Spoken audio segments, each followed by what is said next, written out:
Rajkot game ઝોનમાં બનેલી આગની ઘટના બાદ સુરતમાં પોલીસ દ્વારા તપાસ કરાયા બાદ સુરતના 6 ગેમ ઝોન કે જ્યાં સુવિધાઓનો અભાવ હોય ત્યાં સીલિંગની કામગીરી બાદ ગેમ ઝોનના માલિકો સામે ફરિયાદ નોંધી હતી। સુરત પાલિકામાં વિસ્તારમાં લોકો પોતાના રહેવા માટે ઘર બનાવે છે અને જો તેમાં પાલિકાની બિલ્ડિંગ યુઝ સર્ટિફિકેટ ન હોય અને વસવાટનો પ્રયાસ કરવામાં આવે તો પાલિકા તંત્ર આકરી કામગીરી કરે છે, પરંતુ સુરતમાં લાંબા સમયથી 6 ગેમ ઝોન પાલિકાની બીયુ પરમિશન વિના કેવી રીતે ચાલતા હતા। સુરત પાલિકા, પોલીસ અને ડીજીપીસીએલની તપાસમાં વિવિધ ક્ષતિઓ સામે આવતા 5 ગેમ ઝોન, જેમાં ઉગત ભીસાણ રોડ પરનો the great fun amusement park, Pal Gaurav પથનો ધ ફેન્ટાસિયા 2 પીપલોદનો શોર્ટ ગેમ ઝોન, વેસુનો રિબાઉન્સ ગેમ ઝોન અને વેસુ વીઆઈપી રોડના વીઝી લિંક એન્ટરટેનમેન્ટ, બ્લેક બની તથા વેસુના એક્સપ્લોરરના માલિકો સામે ગુનો દાખલ કરાયો છે। લોકોમાં એવી ચર્ચા ચાલી રહી છે કે બધા નિયમો સામાન્ય લોકો માટે જ હોય છે। રાજકારણીઓ અને અધિકારીઓની મિલીભગતના કારણે આ ગેમ ઝોન બીયુ પરમિશન વિના ચાલતા હતા અને આવામાં મોટો ભ્રષ્ટાચાર થાય છે તેવો આક્ષેપ લોકો કરી રહ્યા છે। જોકે 5 ગેમ ઝોન કેવી રીતે બીયુ પરમિશન વિના ચાલતા હતા તેની તપાસ કરવામાં આવે તો મસ્ત મોટું કૌભાંડ બહાર આવે તેવી શક્યતા નકારી શકાતી નથી। મેડમ, કેટલા સામે પગલાં લેવાયા છે અને કયા કારણસર આપણે એમને જે છે તે સીલ કર્યા છે?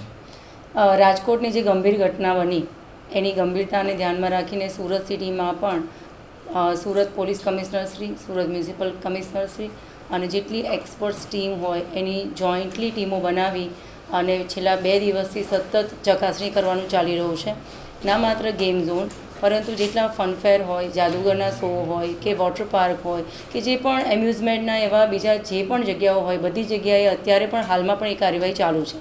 આ ચકાસણી દરમિયાન જ્યાં પણ એવું લાગ્યું કે એનું પરફોર્મન્સ લાઇસન્સ, પ્રિમાઇસીસ લાઇસન્સ એ લીધું નથી અથવા અપડેટ નથી કર્યું અથવા તો જે નોર્મ્સમાં એક્સપર્ટ્સ બધાએ જોયા પછી એમને લાગ્યું કે ધારાધોરણ ફોલો થઈ રહ્યા નથી તો ત્યાં એને બંધ કરવાની કાર્યવાહી, સીલ કરવાની કાર્યવાહી અને કાયદેસરની કાર્યવાહી હાથ ધરી છે।